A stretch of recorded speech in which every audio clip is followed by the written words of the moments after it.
under pressure. It's just making you stronger. Remember, you were born for this.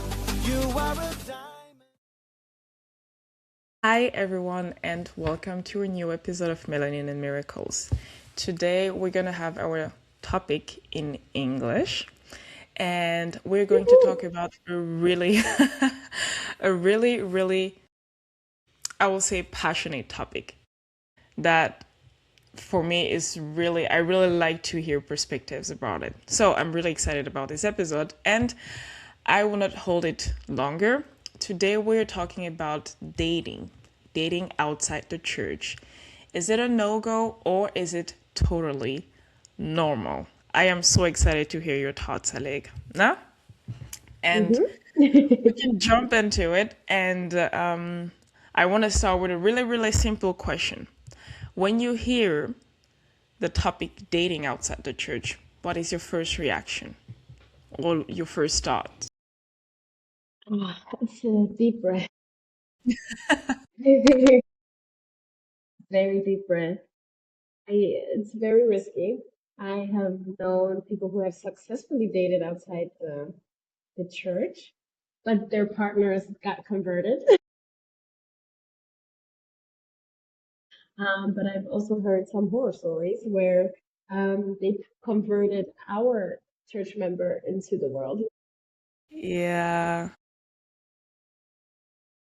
I guess, yeah, it's a deep breath because it's a very risky thing. My thoughts on it is just, I think it is, we shouldn't discriminate people outside our faith. We shouldn't say like they're not worthy of me, and I cannot date them. I don't think that's the right approach. I think we can do a lot of missionary work if we invite people. Also, if we date people outside the church, we can introduce them at least. It could be a step towards missionary work. I don't think we should always go to convert people. I think well, outside the church will be also scared of that. I'm like, oh, don't convert me. Yeah, what I mean is just we shouldn't disclose, like, I will never date someone outside the church. Yeah. And I also understand when people don't want to do it because I am that person. Uh-huh. I just didn't think, You're expert on the you question. have to be a very special person Yeah. to be able to pass that barrier. My thoughts, like I would say, I'm on the two sides, okay? Like you said, I agree with the fact that you should never say that I will never date someone outside the church. But it's not that bad, like that uh, ideal to like, I would not date someone outside the church. It's totally fine. And I understand like the sentiment behind that. And it's not just our church, it's like in a lot of faith where it is encouraged to like not date outside of the church. It makes the relationship Completely. also easier. You have the same values, you have the same goals, you have the same perspectives, and it makes it easier to build like a really good basis for the relationship. It's like a way for you to like protect yourself too. It can be risky. I don't know. I try not to judge people outside of our faith or people that are outside of any faith in terms of like dating material because you never know. I think there are even people in our field that have zero dating material, and that are people that are not good partners in a relationship, and that there are people outside of our faith that will be way better than some. Mm. Okay, I'm gonna keep that thought for probably after, but I had one. I don't want to talk too much. I wanna hear your thoughts too. So Mhm. I wanna go with the next question. Like, do Mhm. you think this topic is perceived differently today than it was in the past? Like we talked last month about the history of the church. Is it? Yeah, Yeah. What are your thoughts on it? I think definitely because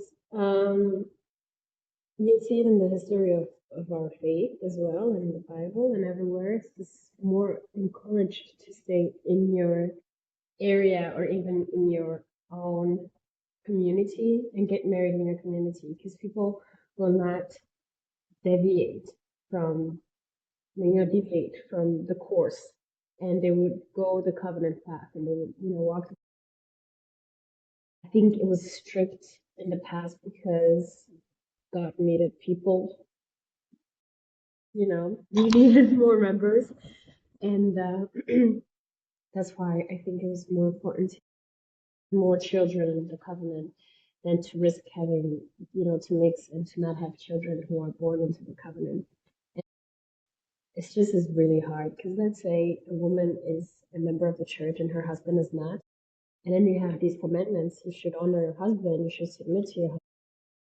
But also, your husband doesn't submit to Jesus Christ, and you're like, It's like, how does that? Makes it difficult, yeah. Yeah, how do I submit someone who doesn't submit to Jesus Christ? For a Christian, for me, it is really important that my husband submits to Jesus Christ in order for me to submit to him. And it's really hard to imagine that. I don't know what the other way around would be for a man to have a household where he wants to lead his family through the covenant path and his wife is not willing to go because she doesn't belong into that context and to that culture. Again, I have people that I know who are going through these things or who have these kind of experiences and who have these kind of relationships. And it's not easy. It's Yeah. really not easy. It certainly is. Today, I think it's more, yeah, okay, we have 17 million in the church, but nobody's like telling you who to marry. Actually, Yeah. I think it's more of like personally keeping the covenants. That it goes to like a personal level. Are you Yeah. keeping all the laws, the law of chastity? Are you keeping the word of wisdom? Yeah, exactly.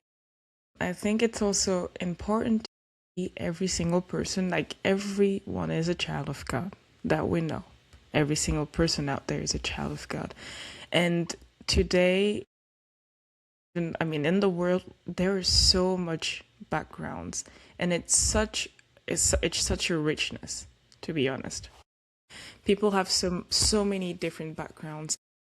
We are so exposed to the world today that you meet so many people from everywhere, from everything, that believe in every possible things. And sometimes you're genuinely connected with someone, like sincerely you like someone, you love someone, but there is that thing, right? And I think it's hard. And that's what I wanted to ask you. Do you think the church culture makes it hard for make this question hard for young people? Because at some point, I think at some point, every young person in the church have had this question. And there are different expectations. There is church culture, there is family, there is friends, and everything. Mm. What role do they play in answering this question for young people?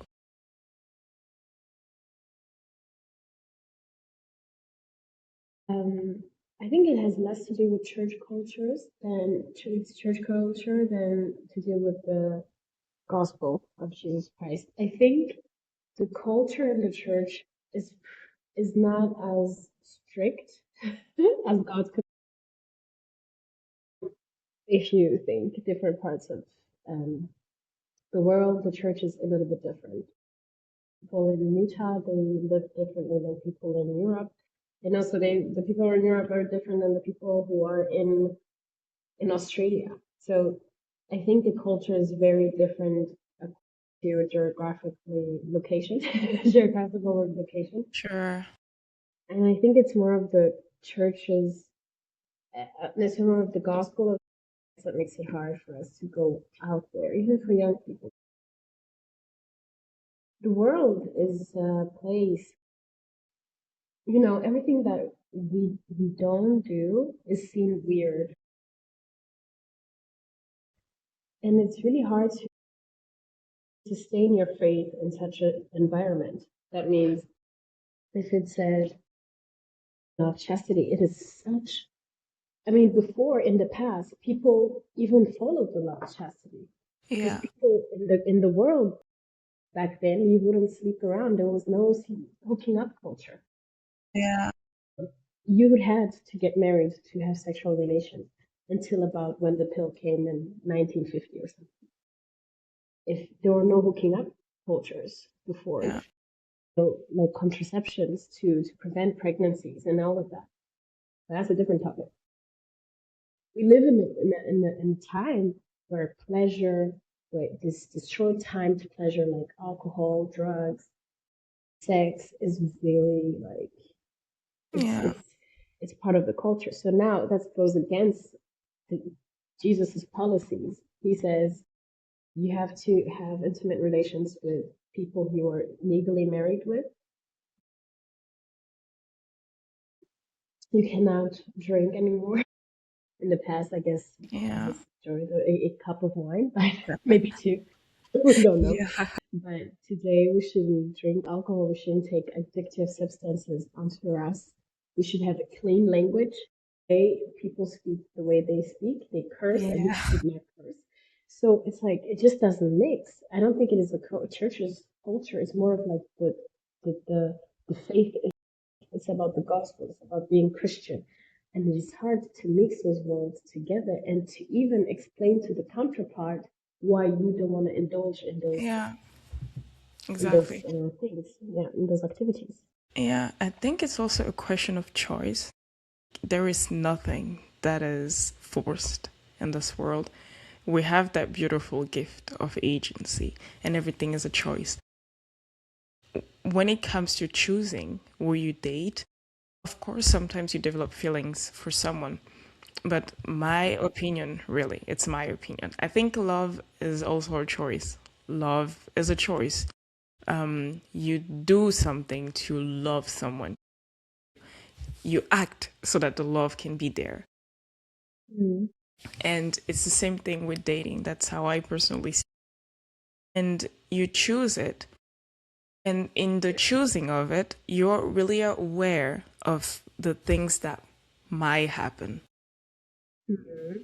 I hope you understand what I mean. It's like in the church, we know, or in the church, Mm-hmm. or in the gospel of Jesus Christ, Mm. getting sealed in the temple Mm. and gives you access to exaltation. I mean, if you respect also the covenant you made during your sealing. So I think knowingly making the choice to marry or date outside or date with someone who does not, who will not have the possibility to through that eternal commitment with you, is you knowingly choosing not to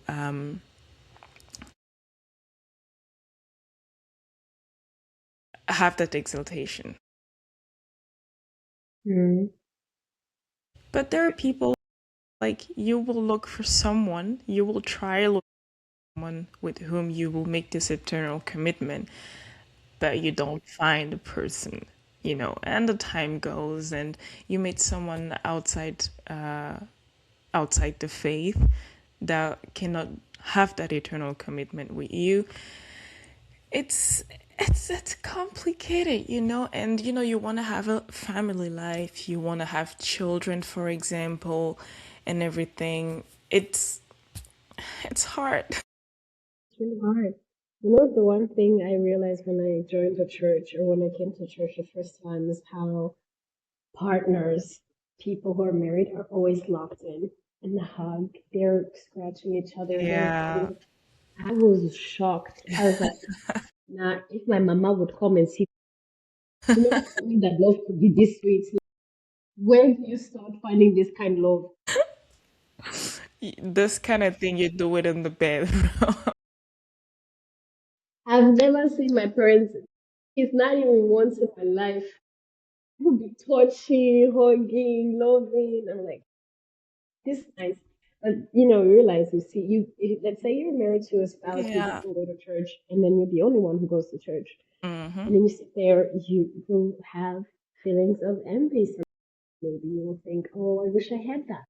Yeah. 'Cause I know I sat down there and I thought, I want to have that. I feel a little bit single. I Yeah. like single, but not anymore. But Yeah. I think it's nice. Yeah, it's nice anyways to like see that. I think dating outside our faith, I don't want to use the word church because I feel like it's a little weird. it still is very specific. We could also talk about not even outside our faith, but outside our church is even hard as well. Yeah. Outside our church is already hard to even date It's someone. already hard. But Look at us Christian talking to married women. Christian, Anyways, I think it's like there are so much challenges that you can also expect that you need to expect when you decide when you make the choice to look for someone that does not share the same fate as you outside, and those challenges affect the couple life and family life. When it comes to raising children, you guys might have different ways of seeing it or how to live your fate every day. I don't know. I think about like imagine you have a partner and you have children, and then on Sunday you go to church, your partner stay home, and comes the question, should the children come with me to church, or should the children come with me to the other church, or not come to church at all, or go to someplace else? And it's, yeah. conflict, conflict, like that, it's added conflict. It doesn't have to mean contention, but it is added conflict. It is. Both parties bunk heads. Yeah, And how do you deal with that? exactly. And like marriage or like the couple life is such an important institution that Hmm. I think, and this is my opinion again, I am not forcing anyone to think the way I think, is that Hmm. it is so important to have as much peace as possible in the family. Because the more the cracks in the family, the more trouble, for the parents and for the children because they're the most vulnerable in all these things and stuff. So there are so many things to take into consideration when you make the choice to go out to you know widen your Horizons. to look for more than just faith. Like you said at the beginning, you talked about the fact that you actually can convert someone. Do you think it's it's worth it?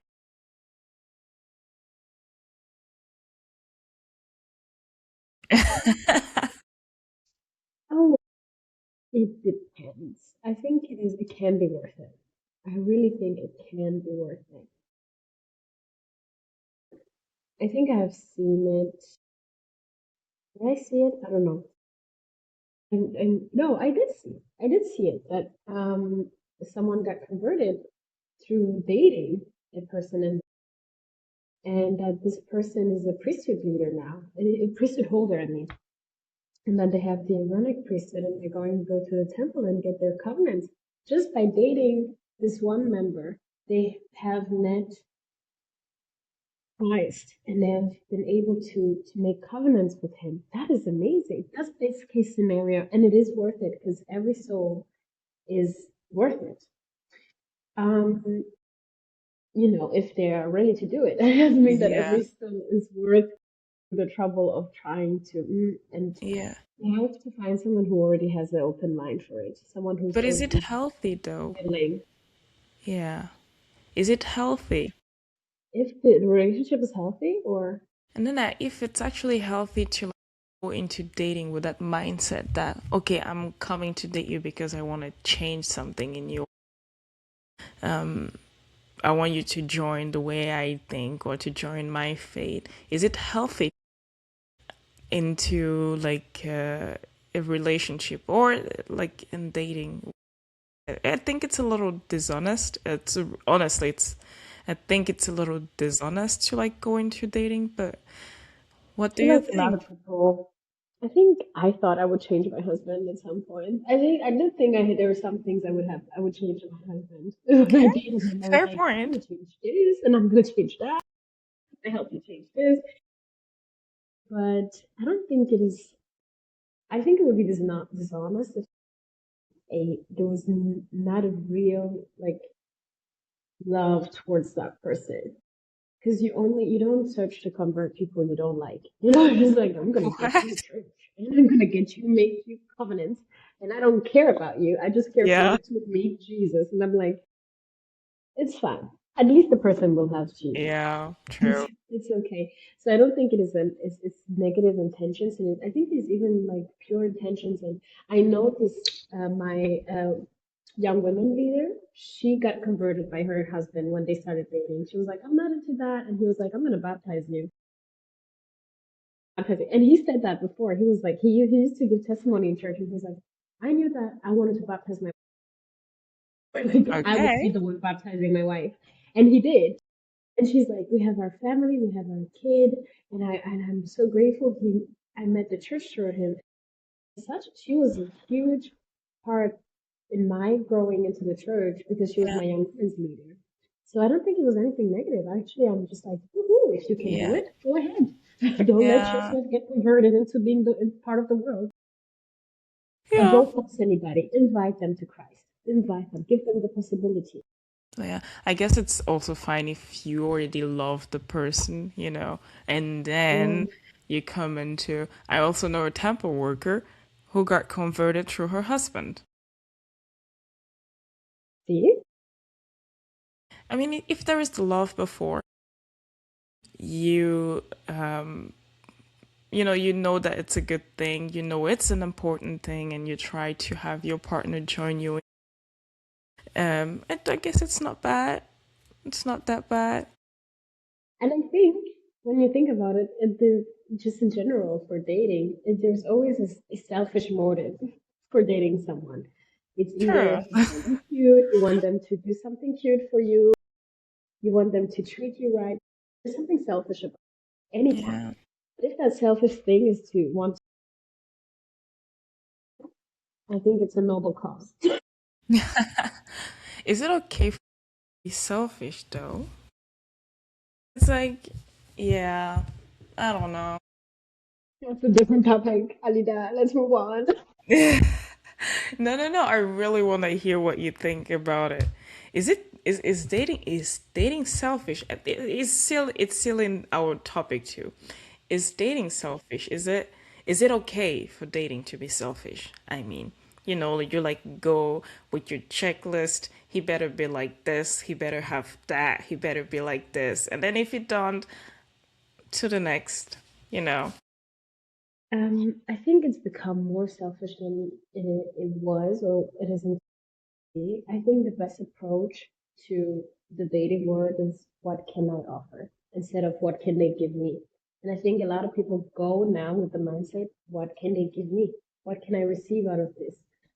And I've seen it, and I've talked to young adults in the church in our state Steak, yeah. in Berlin, men and women, about like, but what am I gonna get from this? It's like, no, no, no. It's a Yeah. very bad approach, actually. It's a very horrible approach into dating. The dating is more of like, what can I bring to the table? What can I give to this person? Can I love? Because it is a choice, as I mean, love is a choice, as we said. It's more important. It shouldn't be. It should be selfish. Like I'm gonna have this person near me. I'm gonna have this person to love me and to be. out of my life.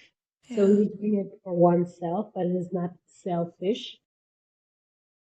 You should rather go into the mindset of how can I love you? How can I serve you? What can I do for you? Because that's how love works.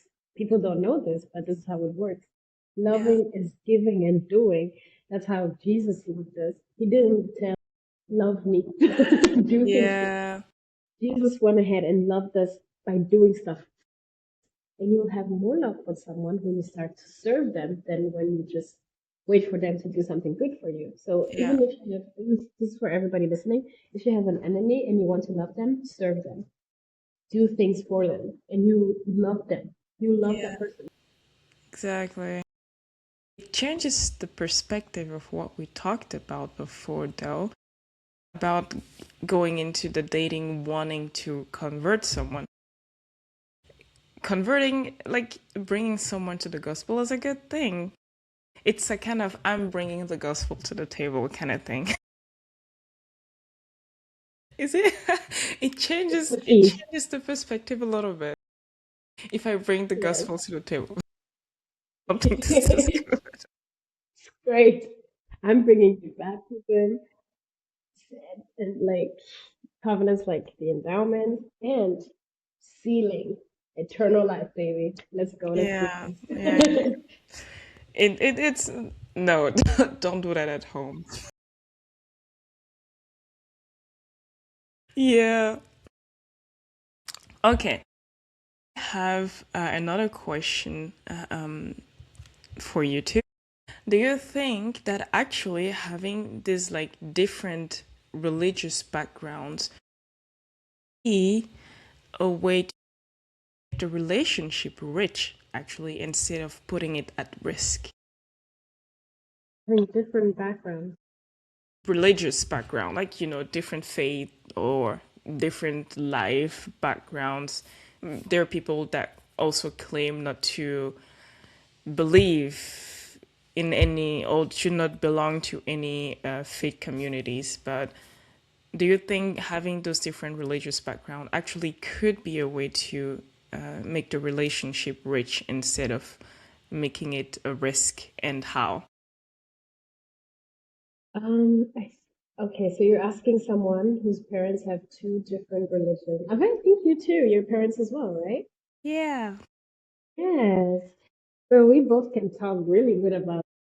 Yeah.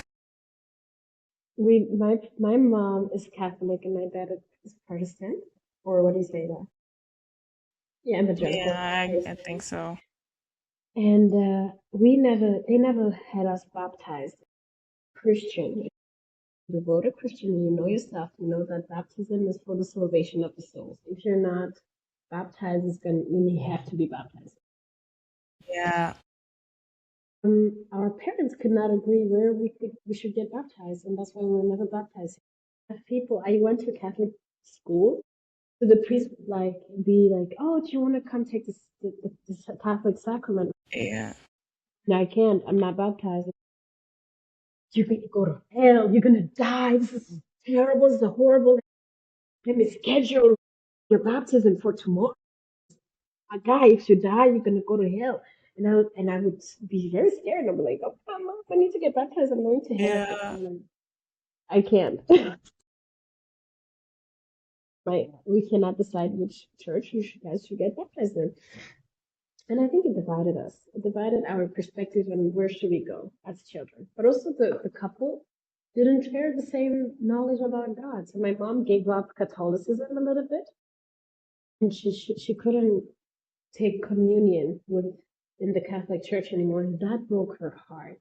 So her entire family was going to church and partaking of communion, and my mom had not partake of the sacrament of the communion of the Yeah. Yeah. Catholics for years, and she was really hurt. For her, it was very important. It's like me. I cannot imagine thinking of the sacrament for years because just because my partner is not of my faith. Therefore, in the Catholic eye, I've sinned because I went outside my religion. That's why she couldn't, because the Catholic Church prohibits it. You're not allowed. Oh, I didn't know that. Yeah, she was not allowed to partake of the sacrament because she never got married in the eyes of Catholics. She Yeah. was living in in adultery because she was not married Catholic, but she got married in the Protestant church. She got married in my dad's church. So it's really a lot. It is. I wouldn't recommend it just because from my childhood I have the trauma. That's why I understand God when he says, Abraham, marry in your own family. Isaac cannot go find a woman in the Canaanites. He needs to find a woman to where he comes from, at home. Isaac's sons, Esau, I don't know, Esau, he married someone outside his faith. He married someone, that's what we're reading right now, the Old Testament. Yeah. I read in And God French, was sorry. like, Rachel was like, no, my son Jacob needs to marry someone from where we come from because it is important Yeah. that we stick with our faith. Even Moses has had the big problem because he married a woman from Ethiopia. She Yeah. got married, I think, afterwards, but it was fine. But even Lehi in the Book of Mormon, we learned that his family was already in the wilderness. They were already on the way to the Americas. God said, go back, because you need to find wives for your preteens, for your child. You're not gonna find wife. It's not gonna happen. Yeah. You have to Yeah. go back home and find people from your own community because even God thinks it is a better idea to marry in your community than to go overseas to find somebody who's an ex-wife. Yeah. It's just from my perspective, but I don't know. Do you have the same perspective? It's I'm a little torn up, to be honest. Okay. And I like to consider every single person, not necessarily based on their faith. It's Mm-hmm. important, but I think there are also bad people in our faith. Belonging to a certain religious community does not make you black or white. Not black or white, but it does not make you black or white, right? Yeah. It's I think it's also good to focus on the person instead of focusing on where the person belong. Of course, where the person belong is also important. You need to look at the tree to consider the fruit. Mm-hmm. There is also there are people, there are wonderful people outside of our faith too. Like you said at the beginning, I also grew up in a family where like my dad just gave up his religion at and we grew up in my mom's religion. I didn't have the same experience as you because we grew up with my mom religion. It was always that and that and that and that. But at some point, my dad also stopped believing in Christianism, and now it definitely bring a division in the couple life. Now the children are older, but still there is a division still. But I personally just like to consider also look at the person and not necessarily where the person belong. And every person is different. And yeah, it's it's hard. I think it is that question where people say, why can I accept you with your religion, but you cannot accept me as being part of the world? Like, Yeah, I like to have a beer every now and then. I just don't think like that about intimacy. I think it's a sign of how much I love you and stuff like that. Or they can even say, I will respect those things, but I still am going to have that glass of wine. I'm still gonna have all these the way I'm used to life and the way I'm used to living. It's not gonna change. I think it's really hard for me because people say I'm radical. God, you're such a radical person. It's just, I think it's fine to have your own boundaries. I feel like you should never hmm go beyond and above. If that is my boundary, and you should be respected. Everybody has their own boundaries,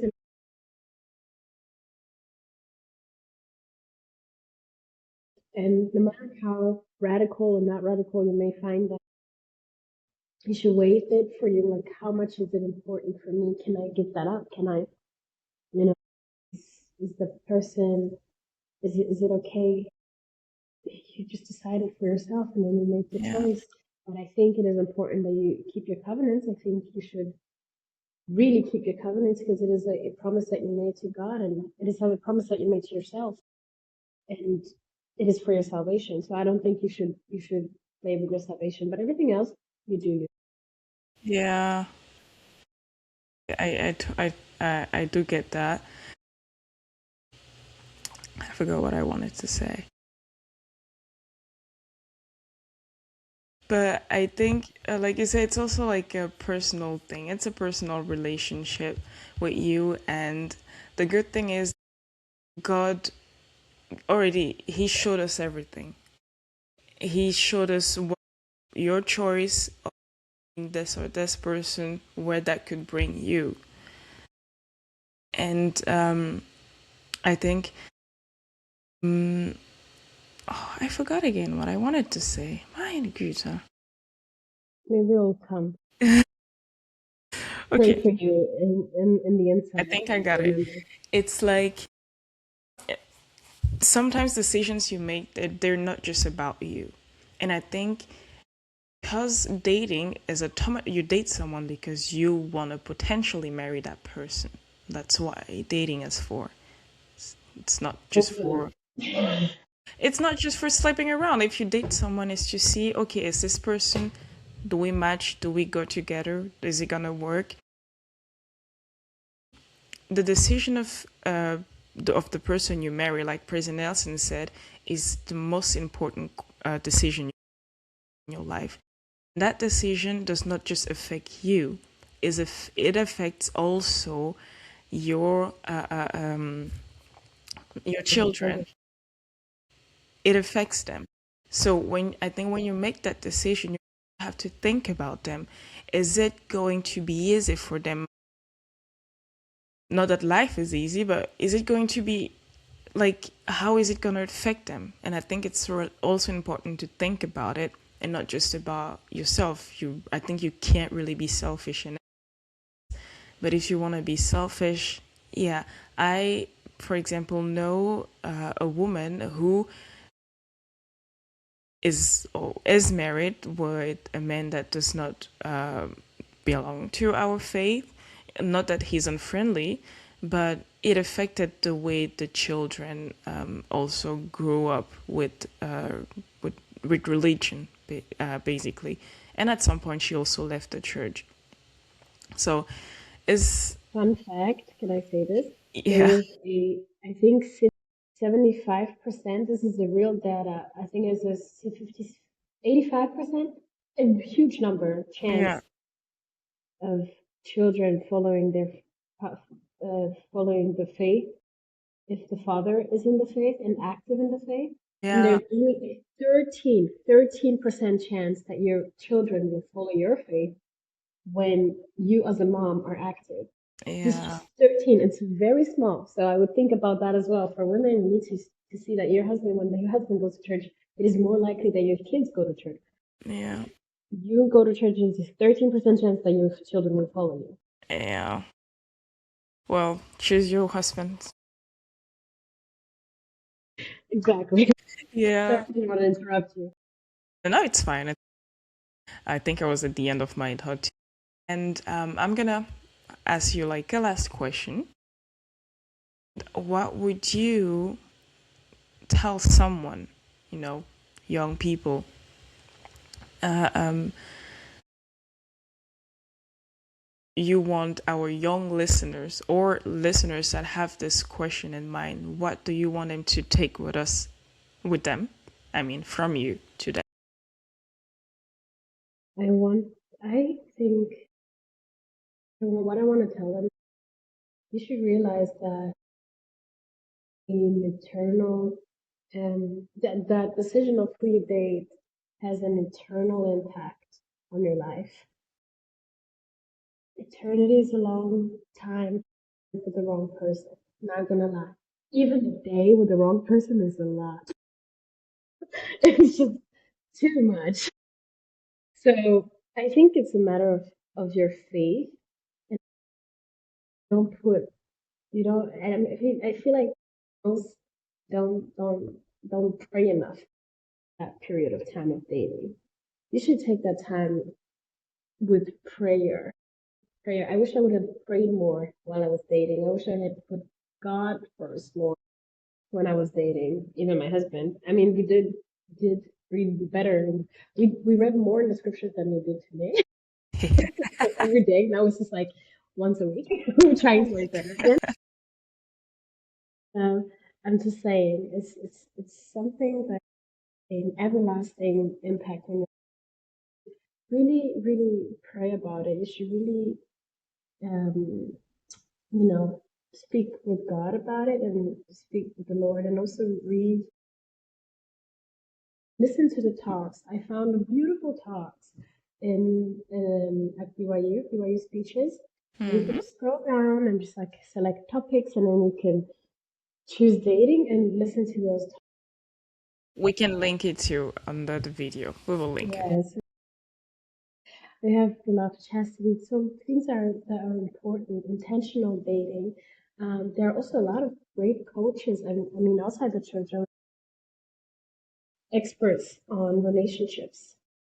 What is important? What should be important? I think it's something that you should really earnestly prepare for.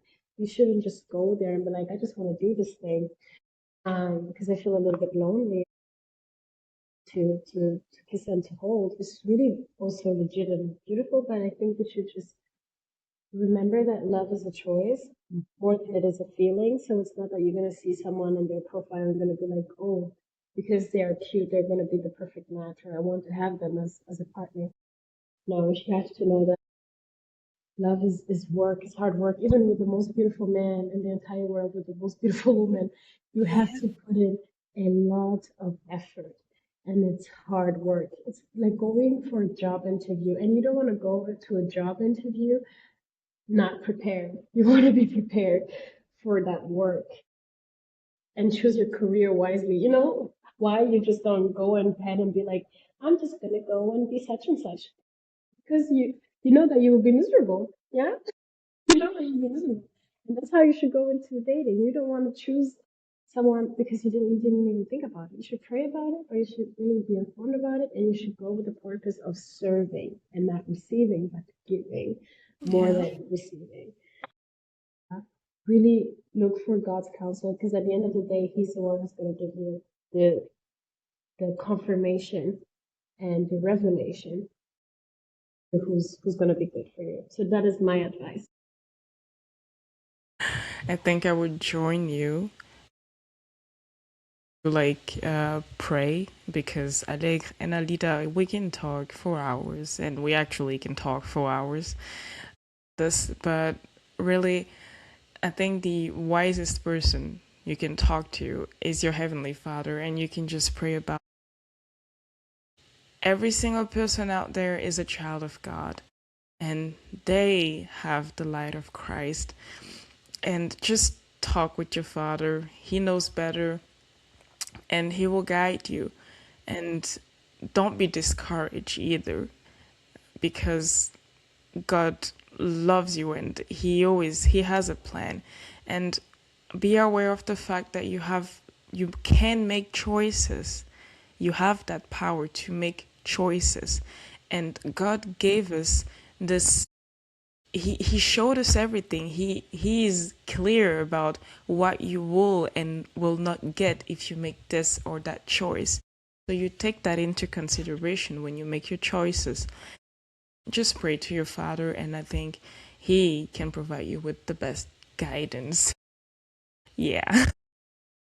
We thank you so much. Thank you, Allegra. I love talking to you, like you know. Thank you for We will having love me. so much your thoughts, to all our listeners, on this topic. We can even make a second and a third episode just talking about us. If it's You can necessary, join us and we can talk to yeah, you we will personally. love to hear your thoughts and your perspectives on this.